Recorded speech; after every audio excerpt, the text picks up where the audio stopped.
اوكي، طب حلو جميل والله. الدوري الفرنسي ده عظيم، ياما طلع لنا مواهب استثنائيه ولاعيبه جبار. بيقول لك بقى ان شاء الله اغلى لعيبه مشت من الدوري الفرنسي، يعني اغلى صفقات حصلت للعيبه خرجت من الليج الدوري الفرنسي. فرقم واحد نيمار جونيور لما راح الهلال. رقم اتنين ايفواري، فخد عندك دي بقى، مش دي دروجبا طبعا، ده نيكولاس بيبي لما راح من نيس لما راح من ليل عفوا لارسنال، لو انا فاكر صح يعني. والله طبعا امبابي مش موجود معانا في الليسته لانه خرج فري ريال مدريد. فاحنا ممكن نقول مين؟ تشواميني، والله رقم ثلاثة كويس. عندنا لعيب نيجيري، فده غالبا فيكتور اوسيمين لما مشي من ليل برضه راح نابولي تقريبا يعني.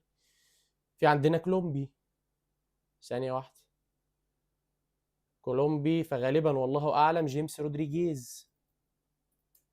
كلام مظبوط، لما كان في موناكو.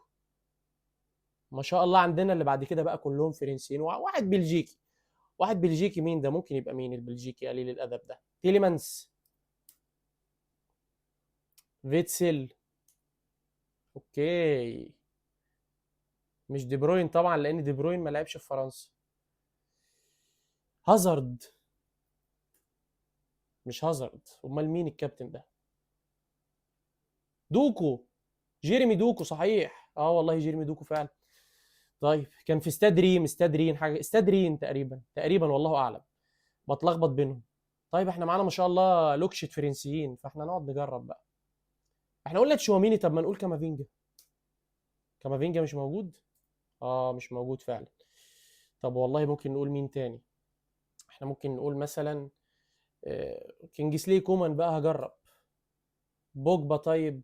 لا بوجبا ما لعبش في فرنسا يعتبر، لسه رايح موناكو جديد. طب والله ممكن نقول مين؟ شاركي، الولا شاركي، ريان شيركي ده ولا هو ايه؟ لا شيركي مش موجود برضه. مارسيال كان خارج بفلوس كتير بس ما اعرفش في الليسته ولا لا. والله موجود رقم 10، كويس كويس ان انا افتكرته اصلا. في مين تاني يا اخوانا؟ عندنا مين تاني؟ امتيتي. طب فران. كان في برضه توماس ليمار لما راح اتلتيكو كان بفلوس كتير بيتهيألي. والله ليمار السادس، ليمار السادس في الليسته. انا متفاجئ. واو. مين تاني طيب؟ مين تاني؟ ديمبلي، عثمان. مش ديمبلي. طب هو الحقيقه انا حاسس ان انا هبدا اهبط بقى واقول اسامي فرنسيين وخلاص، فان شاء الله المفروض ده احسك معانا بالدنيا كده ان شاء الله.